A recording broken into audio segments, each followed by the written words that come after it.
Em nosso primeiro exemplo sobre menus e telas, iremos utilizar a seguinte configuração. O programa Program.cs, que já faz acesso a Game.cs, irá agora controlar um gerenciador de telas, que possui algumas telas que nós montamos aqui. Intro Screen, Credits Screen, Gameplay Screen e Game Over Screen. Screen Manager fará acesso a Game State, que armazenará o estado da tela atual do menu. Vamos ao exemplo? Nesse exemplo pré-implementado, nós temos o gerenciamento de telas completo, onde nós temos aquela mesma estrutura apresentada na nossa tela de abertura do exemplo.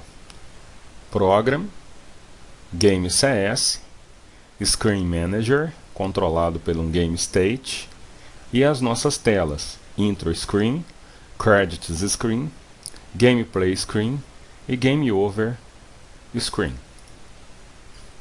Então nós temos aqui Game Over Screen, Gameplay Screen, Game Screen, Game State e Intro Screen.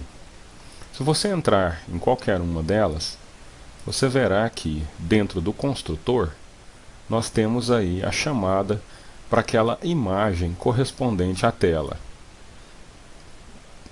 Como visto na aula 1, todas as imagens estão aqui dentro do nosso Content pasta Screen. A fonte está presente aqui em fontes e pode ser substituída por qualquer fonte que você achar necessário.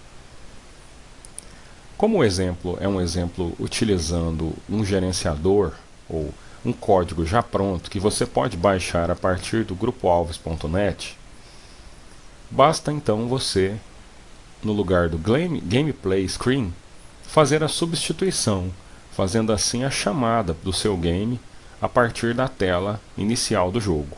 Vejamos o exemplo. Primeiro a tela de Spread Screen de entrada, posteriormente uma tela com fundo qualquer e o nosso menu com controles a partir das setas, ou também poderia ser utilizado o controle a partir do Xbox.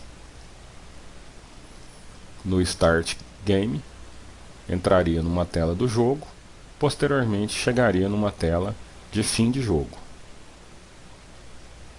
Na tela de créditos, você entra aí para a figura de créditos, que poderia ser alterada facilmente. E na tela sair, simplesmente a saída do nosso jogo.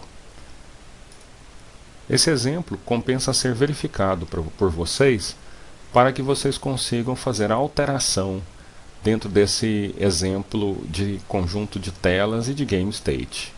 Qualquer dúvida, entre em contato com leonardo@grupoalves.net.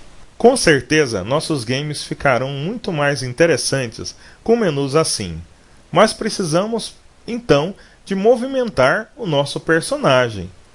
Vamos ver um pouco do nosso personagem tridimensional em movimento. Para isso, iremos apresentar o nosso exemplo 2, movimentando um personagem em 3D. Vamos até ele? Nesse exemplo, faremos uso da classe Câmera FSP. Ela pode ser conseguida na internet ou dentro do próprio site do Grupo Alves. O Câmera FSP é uma classe pronta que já permite algumas propriedades, o que facilita muito o trabalho com imagens e abertura de animações tridimensionais. Dentro do Câmera FSP, nós temos aqui os controles, já como visto por todos vocês. Ele utiliza-se de W, S, A e D como sendo as teclas principais para o controle. Você pode alterá-las facilmente aqui no código, conforme desejar. Em Game1.cs, nós temos então a funcionalidade básica desse sistema. Nós vamos abrir um conjunto de imagens contidos em Content, feitos em Maya, que consistem em um skinner, ou seja, um aramado coberto por imagens TGA. Todo o controle dele é feito pelo arquivo .fx e .fbx, conforme a nave que abrimos também. Em Game 1, declaramos o nosso Skin Data, o nosso Animation Play e o nosso Animation Clip. Em Gráficos, declaramos as aberturas de Graphic Device e do nosso Content como a pasta principal de conteúdo. Na inicialização da classe, declaramos o nosso vetor 3D juntamente com os posicionamentos da câmera e fazemos a adição da câmera como um componente. Em Sprite Batch, declaramos aqui a inicialização do nosso Graphic Device. Skin Model, abrimos o nosso modelo. Em Skin Data, declaramos o tipo Skin Data. Em Animation Play, abrimos a nossa animação contendo o mesmo tipo. E em Walking Clip, declaramos como clipe o clipe já preparado, que é o caminhar do nosso personagem, que será controlado a partir das teclas. E rodamos fazemos o start do nosso clipe, Start Clip. Em Update, verificamos o pressionamento da tecla Back do nosso controle. E em Animation Play, conferimos aí, fazendo o update da nossa animação. Em Draw, utilizamos as propriedades e fazemos o desenho do nosso personagem na tela.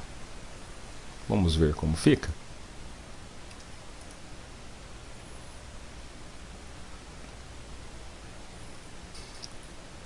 Não se preocupe, seu mouse não está louco. Na verdade, ele está controlando a câmera como uma propriedade do nosso câmera FSP. Movimentando o S, W, A e D, você conseguirá fazer alguns deslocamentos na câmera, dando a impressão até mesmo de um movimento do nosso personagem para frente. Com a câmera, você poderá acompanhá-lo.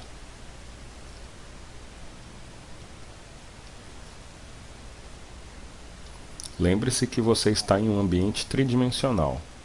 Qualquer movimentação da câmera e do personagem poderá ficar bem difícil de você localizá-lo, podendo você estar até mesmo dentro dele, como eu fiz agora. Aproveite esse exemplo, ele poderá ajudar você bastante.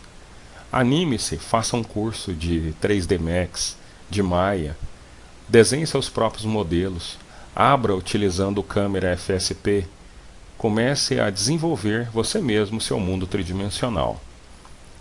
No grupo alves.net existirá outros exemplos. E na internet você consegue pegar vários outros modelos tridimensionais para ser aplicados aos seus exemplos e aos seus jogos. Excelente! Aproveite os conceitos de movimentação dos personagens e movimente-o à vontade para a tela. Explore o mundo tridimensional. Mas um jogo que se preza tem que ser testado. Teste o seu jogo. Aproveite e explore as possibilidades. Vamos conhecer um pouco sobre o ciclo de desenvolvimento de jogos. Iniciamos com a nossa história, que deve ser bem testada, elaborada e redigida com todos os detalhes. Preferencialmente, essa deve abordar temas antes do jogo e posteriormente ao jogo, possibilitando assim a ampliação de mais histórias dentro da sua história principal do jogo. Essa história gerará uma estética, ou seja, o rosto em que você gostaria de colocar nos personagens, o ambiente que você gostaria que eles navegassem, conhecessem, e as aventuras que eles poderiam passar baseado em sua história. Para que esses personagens se movimentem, deveremos gerar uma mecânica bem interessante, baseado nos princípios da física e da química. ou até mesmo princípios da psicologia. Na programação, deveremos desenvolver e depurar ao máximo nosso código, para que ele possa ser motivo de alegria e não de desastre dentro dos nossos jogos. Uma parte muito importante é o playtest.